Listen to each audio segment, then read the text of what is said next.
Tadi gua lihat channel yang di YouTube ya, punya RJL5, bahas soal apa? Katanya para sunan dulu suka atau pernah melawan para dukun-dukun gitu ya, kiriman-kiriman santet apa gimana gitu kan. Terus ini nih jeleknya gua.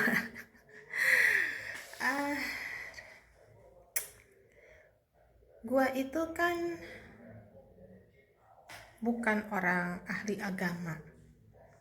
Gua bukan orang yang sekolah tinggi. Gua bukan orang yang cerdas-cerdas banget yang gimana-gimana. Bahkan ilmu fikih pun boleh dibilang gua belum pernah baca ya, buku ilmu fikih yang khususnya itu gua belum pernah baca ya. Kecuali gua pernah bertanya ke ustadz, ke ustazah gimana-gimananya, ke orang-orang, ke teman-teman gua yang paham agama. Nah, terus jeleknya gue adalah gue ini kalau sudah ke-trigger masalah sejarah kerajaan, soal agama gitu ya, soal misalnya ada orang nanya nih ke gue, masalah dia gini,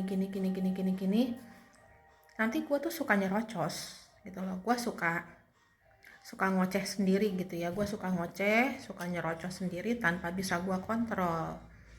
Jadi terkadang gue sambil ngomong itu dengan orang, tapi di otak gue tuh sambil gue mikir, gue tahu dari mana gitu loh, so tahu amat ya gue. Jangankan kalian, gue sendiri juga berpikir gitu. Jadi mulut gue bilang apa, tapi otak gue mikirnya apa, itu beda. Di saat bersamaan itu berbeda gitu loh. Gue juga nggak ngerti kenapa bisa kayak gitu. Jadi gue nasihatin orang gitu ya, kamu gini, kamu jangan kayak gini, kan di agama tuh begini. Contohnya aja kalau di agama itu kayak ilmu fikih gitu ya, kan di ilmu fikihnya begini, kita kan harus begini, nggak boleh begini, gini. Di otak gue saat gue bicara seperti itu, di otak gue, emang bener apa yang gue bilang? Gue tahu dari mana? Tahu amat ya gue kayak begitu. Jangankan kalian, guanya sendiri juga mikir kayak begitu gitu loh. Jadi apa ya, gue sendiri juga nggak ngerti. Jadi itu keluar begitu aja dari mulut gue. Banyak hal kayak sejarah gitu ya, kayak tadi tuh pas di hostnya nanya ke Ustadz bener nggak dulu para wali itu suka atau pernah bertempur melawan kiriman santet lalu apa segala macem. Terus Ustadznya belum jawab, gue tuh udah nyautin, ya iyalah ya kan, namanya kita nyebarin agama, sesuatu yang baik yang bertentangan dengan mereka ya pasti dilawan sama mereka. Gue bilang seperti itu ya. Gue cuman udah ada kebiasaan, kena ke trigger. Ngopi yuk.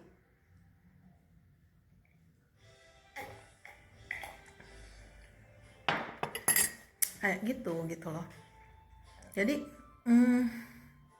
sering banget gitu ya, kalau orang-orang yang teman-teman gue yang sering ngobrol sama gue, mereka ada yang paham dengan gue, dimana gue itu suka nyerocos sendiri tanpa bisa gue kontrol. Nah kalau gue udah ada kayak gitu tuh, mereka suka ngeledekin gue, iya mbah ya, iya eyang gitu kan ya. Jadi suka ngeledekin gue kayak begitu.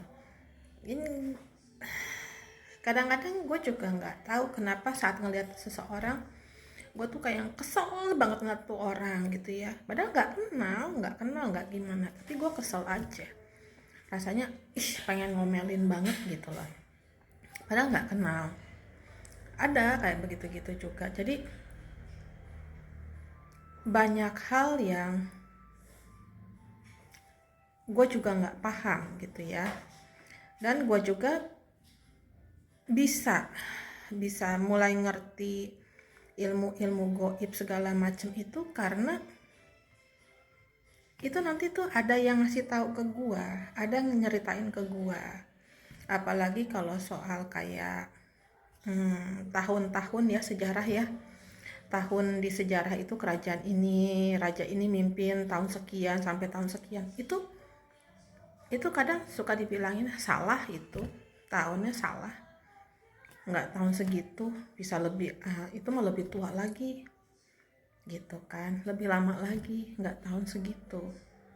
Terus contohnya aja kayak gua pergi ke Cirebon waktu itu ya sama teman gua tuh nggak mau banget pergi ke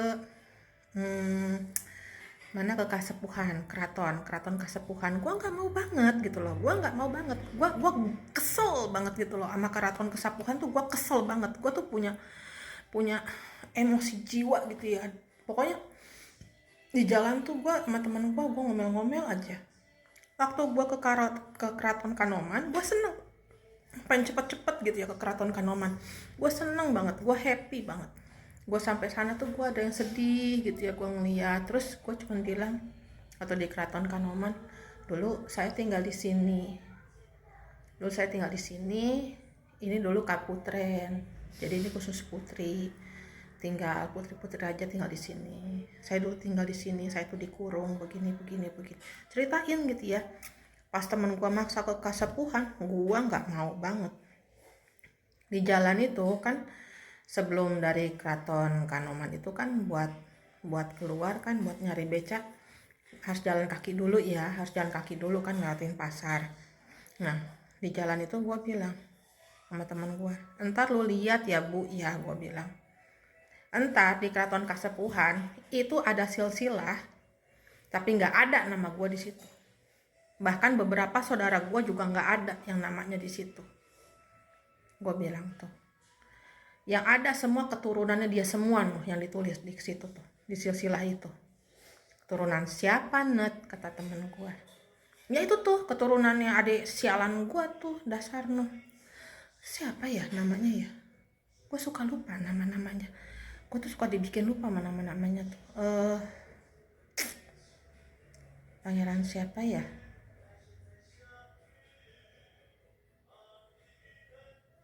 Adalah pokoknya ntar gue kalau ngobrol kayak gini juga ntar gue suka keinget sendiri gitu kan. Jadi udah tuh kita sampai ke sana.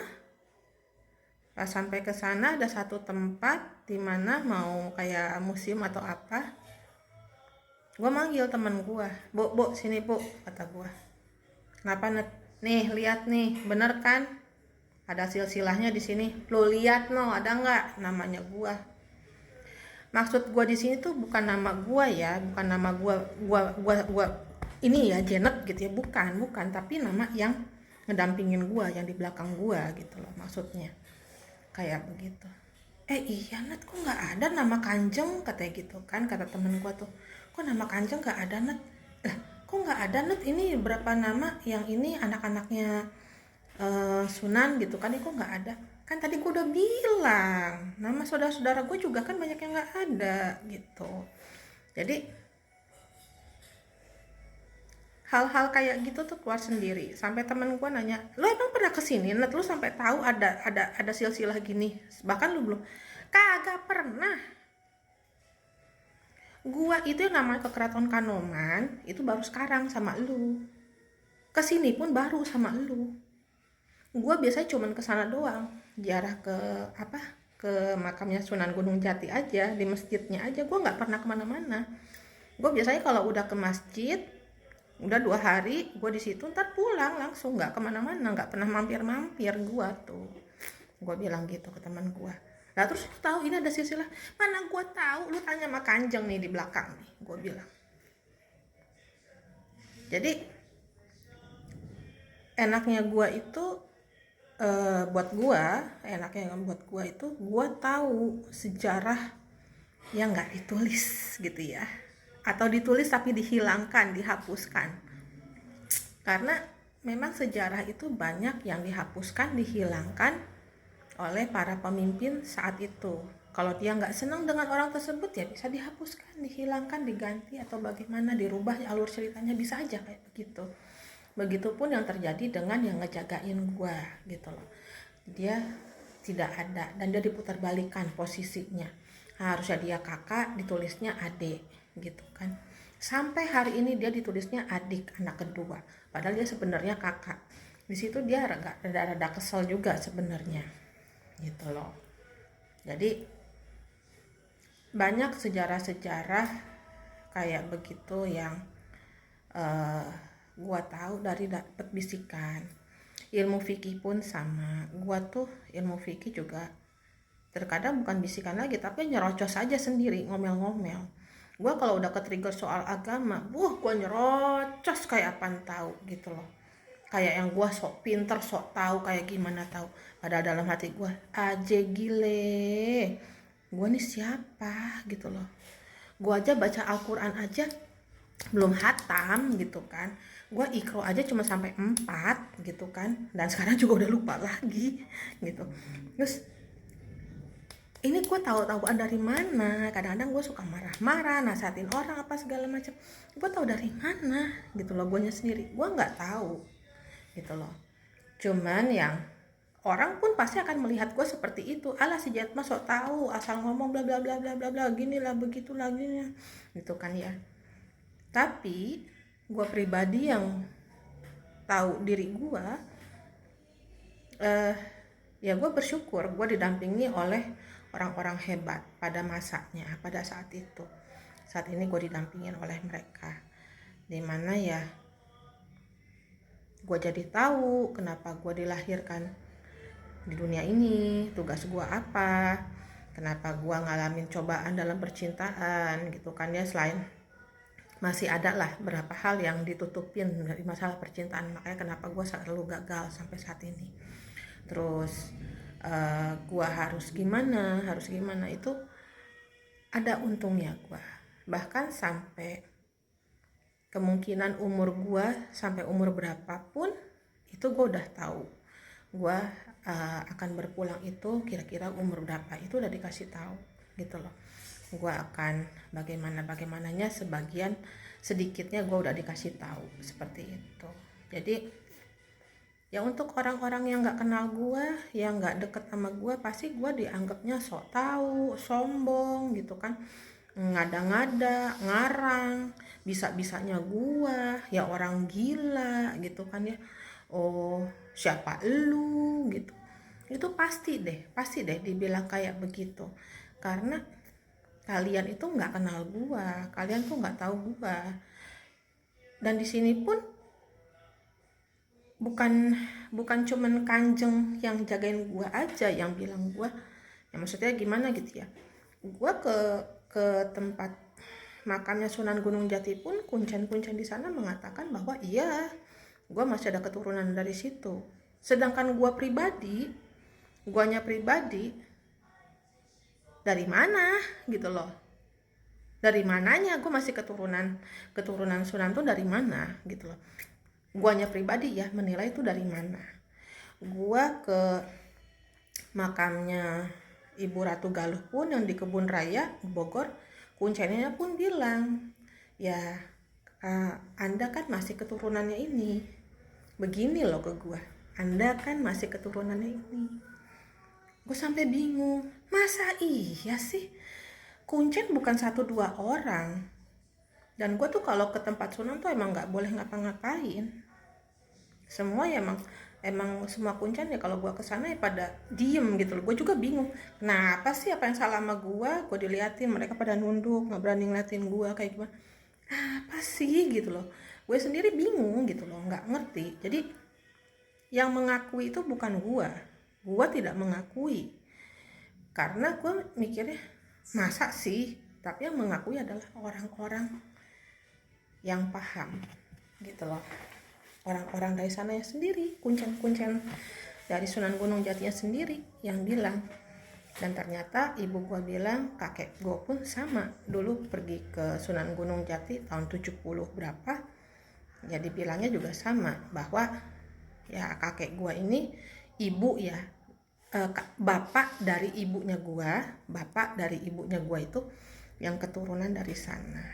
Nah, opa gua pun juga bertanya-tanya ya dari mana, karena dia juga taunya ya gua turunan bule. Lo kok bisa-bisanya gitu kan ya, nggak ngerti lah ya kehidupan di atasnya lagi gimana, karena kita kan manusia cuman taunya dari anak, orang tua, kakek nenek, buyut. Udah dari buyut ini kan kita mentok, udah habis kan, ke atasnya kita nggak tahu kayak gimana sering kalinya seperti itu.